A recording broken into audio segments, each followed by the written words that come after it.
U.S. Vice President J.D. Vance has warned that a tough task lies ahead in disarming militant group Hamas, a key part of President Donald Trump's plan for the Gaza Strip. Vance made the comments after meeting Israeli Prime Minister Benjamin Netanyahu at the Prime Minister's office in Jerusalem.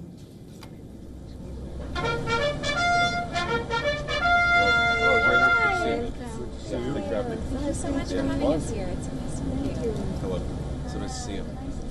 Yes, thanks for having us. As the Prime Minister said, these are days of destiny, and we're very excited to sit down and work together on the Gaza peace plan. We have a very, very tough task ahead of us, which is to disarm Hamas, but rebuild Gaza to make life better for the people in Gaza, but also to ensure that Hamas is no longer a threat to our friends in Israel. Standing next to Vance, Netanyahu firmly rejected allegations of Israel being a client state of the U.S. and called the relationship with Washington as an alliance of partners. Vance, too, rejected the charge and stressed that the U.S. wants an ally in Israel and not a vassal state. Later, Vance also met Israeli President Isaac Herzog at his residence in Jerusalem. Herzog thanked U.S. President Trump for his steadfast insistence on moving forward and expressed hope to see all Israeli hostages back for a respectful burial. The U.S. Vice President will next meet families of hostages who were held in Gaza. Your wedding officially. I said spent a week traveling around. Yeah, that's a handshake. We'll have a few of these handshakes. Earlier, Israel confirmed receiving the remains of two more deceased hostages. They have been identified as Aryeh Zalmanovich and Master Sergeant Tamir Adar.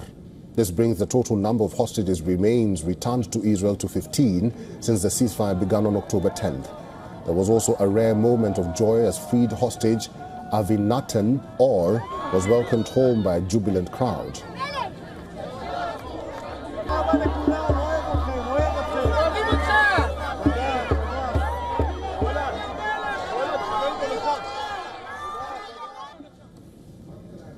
Earlier, the VP reiterated that the U.S. will not send troops into Gaza, adding that any decision regarding the stationing of forces on Israeli soil must have Jerusalem's consent.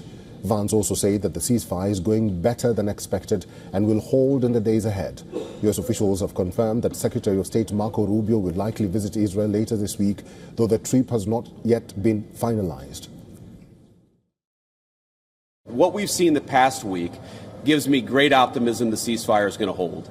And if we get from where we were a week ago to a long-term durable peace between Israel and Gaza, there are going to be hills and valleys. There are going to be moments where it looks like things aren't going particularly well. But given that, and given the history of conflict, I think that everybody should be proud of where we are today.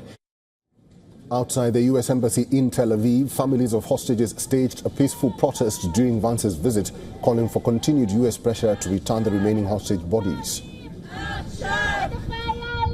Action! Bring them home! Bring them home! And still in Israel, Prime Minister Benjamin Netanyahu sacked his national security advisor, Zaki Hanegbi, who confirmed his dismissal and called for an investigation into the security lapses surrounding Hamas's October 7th attack. On the ground in Gaza, humanitarian agencies are racing against time to rebuild a devastated landscape. The United Nations says that over 80% of Gaza's infrastructure has been damaged or destroyed. The United Nations Development Programme, or the UNDP, has cleared over 81,000 tons of rubble and is restoring roads, public facilities and access to clean drinking water.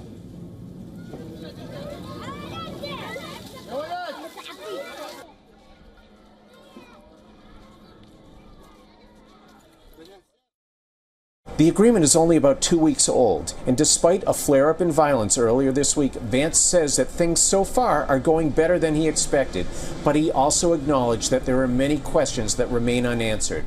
That includes a process for disarming Hamas, the deployment of an international peacekeeping force, and questions over who eventually will govern Gaza. But in the meantime, he does say that things are going well. However, he has also issued a warning to Hamas. He says that if Hamas violates the agreement, in his words, it will be obliterated.